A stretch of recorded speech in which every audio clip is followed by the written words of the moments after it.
have reached the last particle, particle of. As usual, we will start discussing the literal meanings of off. I have selected 3 phrasal verbs: take off, blast off, and go off. The 3 meanings construct realities in terms of which an object or entity, in this case we will say a plane, a rocket, a person, move off a surface, right? Therefore we can say things like the plane has taken off, the rocket has blasted off, and a person has gone off a place.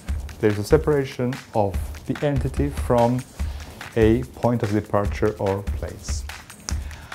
Then, when we move on to metaphorical extensions, we will find that there is a causative use of more specifically in the expression, they're ripping money off me. That is, I am paying more money than I think I should be paying, or more money than expected.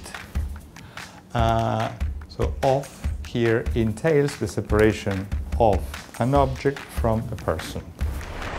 We can nominalize this expression and say that's a rip-off, that's very expensive.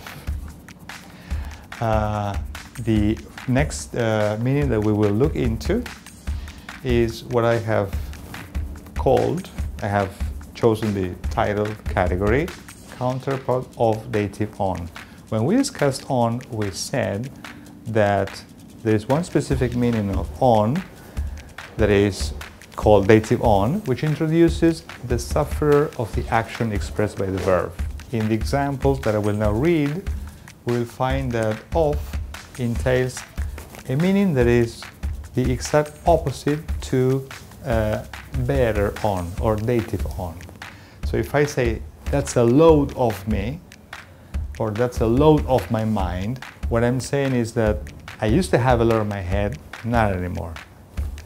If I say get off my back or jump off my ass, what we are saying is that, well, basically we use these expressions to talk to people who are basically bothering us or bugging us. So we want to express the fact that we wish that they would get off our asses or off our backs. Needless to say, this is the vulgar version of get off my back.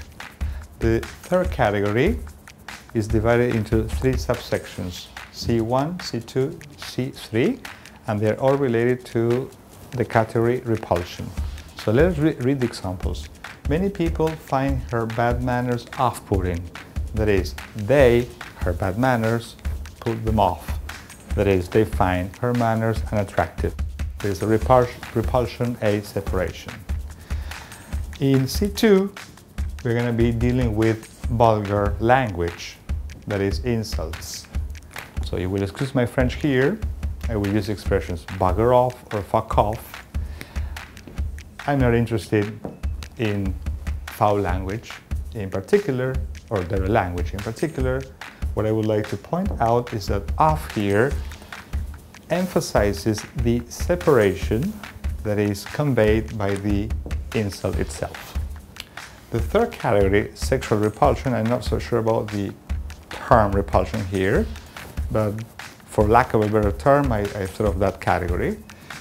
I thought of that category in reference to examples such as she's a turn-off. That is, I find her like not attractive.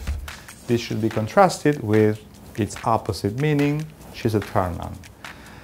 By the same token, we can unpack the nominalization, turn on and turn off, and we can produce sentences like she turns me on or she turns me off to express the fact that I find her attractive or the fact that I find her unattractive. We have come to the end of episode 10 and we have covered all the particles we had intended to deal with. We will now move on to episode number 11, an important one because we will come, hopefully, to some very interesting conclusions about our first course. The plane has taken off the runway. I have to go off or else I'll be late for the meeting. The rocket has blasted off.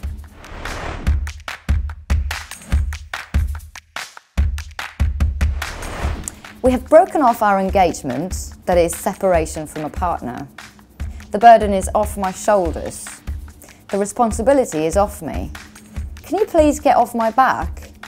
Can you please jump off my ass from Breaking Bad? I'm pissed off. Fuck off.